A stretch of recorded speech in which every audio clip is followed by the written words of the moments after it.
It's February 18th. Pop Smoke is celebrating the success of his recently released mixtape, Meet the Woo 2. Also, just announced his upcoming tour to celebrate the success with his fans. So right before his tour starts, decided to travel with some of his team to Beverly Hills, California for a 4-day vacation. Some of the main players within his team are his photographer, Apex Visions, head A&R on his team, Ben Lust, and his best friend since they were kids, Mike D, who's been by his side through everything.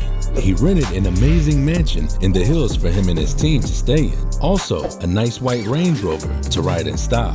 He was excited to finally be living with no financial limitations, enjoying the fruits of his labor, taking photos showing off the view from the backyard of the mansion, which had a beautiful view on top of the hills. Even on vacation, Pop wanted to get some work done, hitting up all his contacts in Los Angeles, letting them know he was in town, like rappers French Montana and A$AP Rocky, just to name a few. Looking to get some work done and let them know he was throwing a party at the crib later in the evening if they wanted to come through. He was known for his high fashion, even with his hit song Dior, so of course first thing on his list was to go shopping. They got dressed and before heading out decided to take some photos in front of the house. Him and his best friend showing off their fashion drip with stacks of cash, letting their fans know that follow them on social media they are in LA, outside, living their best lives.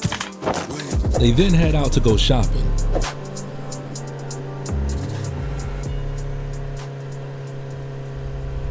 Unfortunately, one of the viewers of that post was Corey, a known jacker in the city who would monitor posts within Beverly Hills area, hoping to find a potential lick to rob and get some money from. Pop Smoke's post where he tagged Beverly Hills came across his feed, quickly catching the eye of the expensive watch in the photo and stacks of cash. So Corey decided to continue monitoring his post, hoping to get more details to plan out his next robbery.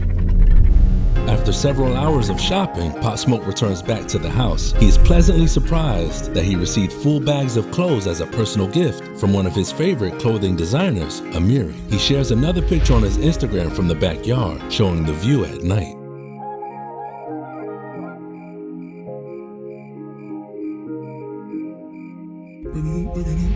Next, he posts a video on his Instagram story showing the gifts he received from Amiri. But minutes later, a rep with his record label called him and told him to take the post down since it displayed the address he was living in, and he immediately took it down. But unfortunately, not before Corey was able to obtain the address, and now, with a group of associates, they went on to Zillow and other real estate sites to find the home.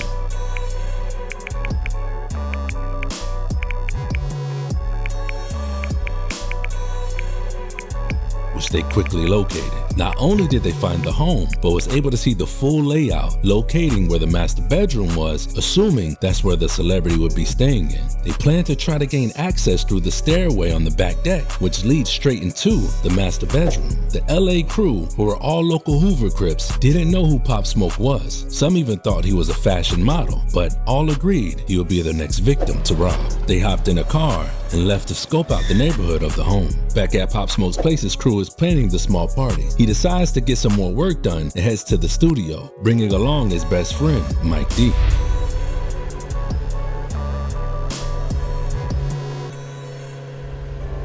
Once arriving at the studio, the engineer of the session was none other than Jason Goldberg, who goes by Cheese, most known for being NBA Youngboy's personal engineer. Also joining him is an up-and-coming New York artist and producer, Trump Turner, who was responsible for linking Christian King Combs with Pop Smoke and providing the beat for Diana some months ago. King Combs was also in the studio finishing up his vocals on the track. Another up-and-coming New York rapper, On Point Like OP, was working as well. During the session, one of the songs recorded was Run Down, featuring On Point Like OP. As usual for studio sessions, it became a full-on party with drinks, smoke, and beautiful women enjoying the dope music they were making.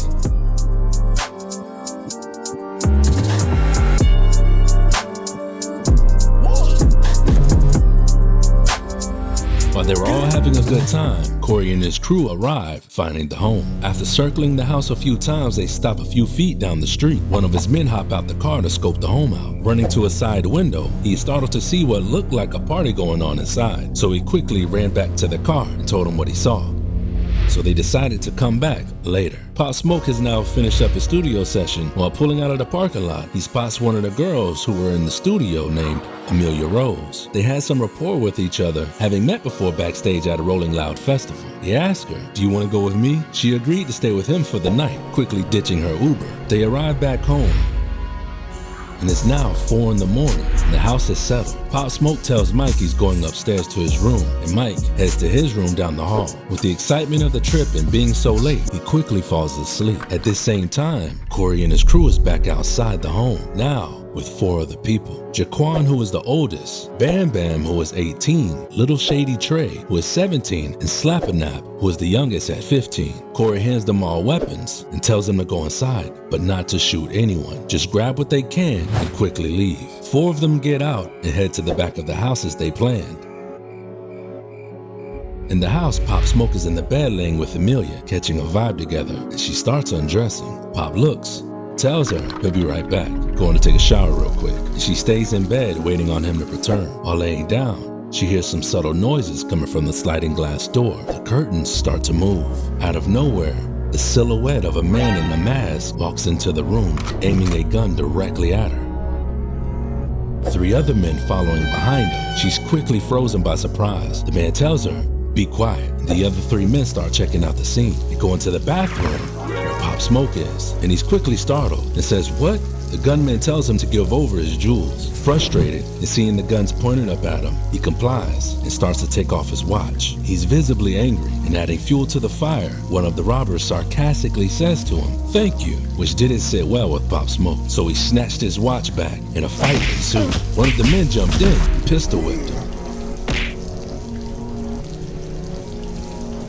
During the struggle, he manages to break free,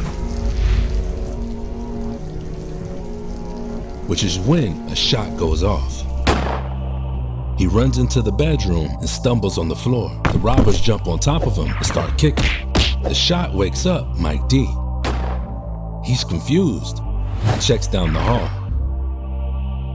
In this moment, Pop Smoke lifts himself off the ground, breaking free again, heading to the stairway, when 2 more shots go off, hitting him both times. He falls and collapses down the stairs, landing with his back on the floor. The robbers are now panicking, trying to grab what they can. One of them snatches Amelia's purse and phone. They managed to take Pop Smoke's watch, but was unable to take the chains off his neck. And they didn't bother to look further around the house, even missing the stacks of cash stuffed in a kitchen drawer. All of the robbers quickly leave through the front door. A startled Mike D runs down and is frightened to see his best friend since grade school at the end of the stairs, lying down on his back, clearly shot. Everyone now is up in the house, realizing they are victims of a robbery. Ben quickly calls the cops. Mike D immediately attends to Pop Smoke, trying to cover the wounds and doing chest compressions. He is still alive, but is clearly in pain. Still unsure of what's going on, Mike tells Amelia to get away, thinking she might have had something to do with the robbery. Amelia is also scared, knowing she is a victim herself. Within all of the confusion, firefighters and the ambulance finally arrive, load Pop Smoke on a stretcher, wheeling him away while trying to save his life. Cops place Mike in handcuffs and tells the group to calm down until they get answers and figure out what happened. They now load Pop Smoke into the ambulance, and his crew are all taken to a nearby police station to fill out reports. And sadly, everyone's nightmare became a reality. At 5:12 a.m. early morning, it was announced at the young age of just 20 years old, Pop Smoke has died, succumbing to 3 gunshot wounds. The news spread all over social media and major platforms, with fans all around the world waking up to the terrible news. Everyone was mourning the loss of New York's youngest rap star. That same day, his team heads back to the mansion. Everyone was sad, angry with what they just witnessed together. The reason they all were in California, the biggest upcoming artist that they were on a team with, about to take over the rap game, projected to be the superstar they all dreamed of, had come crashing down. And on the other side of town, within the robbers group, Corey is upset that they shot someone, and all of them are even more surprised when they find out the victim passed away and who he was. Within a month, all 5 of the robbers were eventually arrested, and since Little Shady Trey and Slap-a-Nap were minors, they took a lighter sentencing in juvie, one with robbery for 4 years and the other with 5 years due to priors. The 3 other adults, including the trigger man Bam Bam, are facing life behind bars and due for sentencing within the next coming year. here. Pop Smoke's friends and family have done their best to pick up the pieces, making the most of their life without him. On February 19th at 4 a.m., a gun was used to take my son from me. You know him as Pop Smoke. We call him Shar. Many people don't know, but one blessing he did leave behind before passing was a son named Noah, who looks just like his father. Pop Smoke even knew of his son and was looking forward to fatherhood, even mentioning him in his song PTSD, rapping the lyrics, "I put that on my son, I'ma take it there." And if you've made it this far, major shout out to you for watching the video and everyone that supports the channel. Make sure to subscribe for more. Thank you. I'ma say, give like a message to my young niggas, you feel me?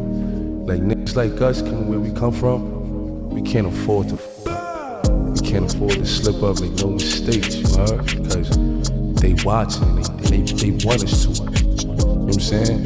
We got all odds against us. And fake niggas, fake niggas be winning sometimes. So, you know what I'm saying? You wanna succeed, you can't fuck up. We ain't got no space for it. You know what I'm saying? We can't afford it. You gotta tell the kids, stay out the way. Now if it's warranted, if it's a reason, like if it's a reason that you do something, like if it's warranted, like if somebody does something to you and you do something back to him, it might not be right, but it's a reason, like, alright, damn, you fuck with that, you shouldn't have fucked with him. But you know, all that, just being a criminal not cool, you know what I'm saying? It's not cool. When you doing shit in the streets, you gotta worry about snitches, some loyal friends. You know what I'm saying? You gotta worry about a lot. Nobody have time. You rather go the clean way, the right way. That's why I be trying to tell the young niggas, like, just stay focused, you understand? You know what I'm saying? Keep your mind straight on the prize. Don't let nothing get in between. You know what I'm saying? You gotta focus up. You can't let shit get in between where you and your goal. You gotta just do it. You gotta just do it. See all these rings and shit? All these bracelets, all these chains, this come from hard work. You want to wear these APs, Audemars, these rings, these bracelets, these chains. You know what I'm saying? You gotta stay focused. You know what I'm saying? You gotta win.